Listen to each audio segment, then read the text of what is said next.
हिवाळ्यात केवळ उबदार कपडे घालून भागणार नाही. तुमच्या आहारात अशा पदार्थांचा समावेश करायला हवा, ज्यामुळे शरीरात उष्णता निर्माण होईल. या सगळ्या गोष्टी आपल्या स्वयंपाकघरात उपलब्ध असतात. आरोग्याबरोबर चविष्टही असतात. रोगप्रतिकारक क्षमतेसाठी मध, सर्दी, खोकल्यामध्ये 1 चमचा मध खाण्याचा सल्ला दिला जातो. हिवाळ्यात मधाचे सेवन करण्याने रोगप्रतिकारक क्षमता वाढते. थंडीपासूनही बचाव होतो. मधामध्ये नैसर्गिक गोडवा असल्यामुळे साखरेऐवजी तुम्ही मधाचा वापर करू शकता. यामध्ये कॅलरीजही कमी असतात.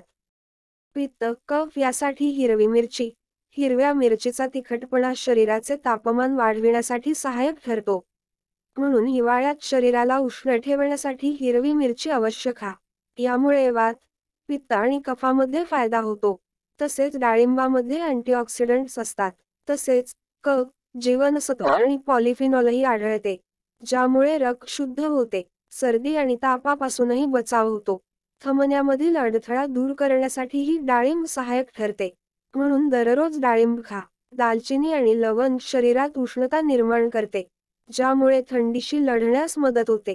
पदार्थांबरोबरच चहा किंवा कॉफीमध्ये मिसळूनही तुम्ही या दोन्ही घटकांचे सेवन करू शकता. दालचिनी मधुमेह नियंत्रित करते, तर लवंगेचा रस दात आणि तोंडाच्या आजारांपासून बचाव करते. आंबट फळामधील पेरू या फळामध्ये क, जीवनसत्व असते, जे रोगप्रतिकारक क्षमता वाढविते. यामध्ये मॅग्नेशियम आणि पोटॅशियम असते, जे हाडांना मजबूत करते. पेरू हृदयासाठीही उत्तम ठरतो. उष्णता प्रदान करतात. आंबट फळांमध्ये क, जीवनसत्व आणि फ्लेवोनॉइड्स आढळतात, जी रोगप्रतिकारक क्षमतावर्धक असतात.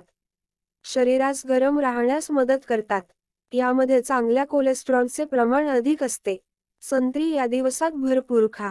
उष्णतेसाठी लसूण. अधिक कोलेस्ट्रॉल असणाऱ्या व्यक्तींना लसूण खाण्याचा सल्ला दिला जातो. पण हिवाळ्यात लसणाचे सेवन करण्याने शरीरातून आतून उष्णता मिळते.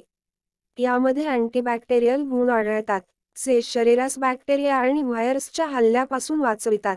घशामध्ये खवखव झाल्यास लसणाच्या 2 ते 3 कच्च्या पाकळ्या खा. अशाच नवीन माहितीसाठी चॅनलला सबस्क्राईब करून घ्या. स्वामी समर्थ. भक्ती.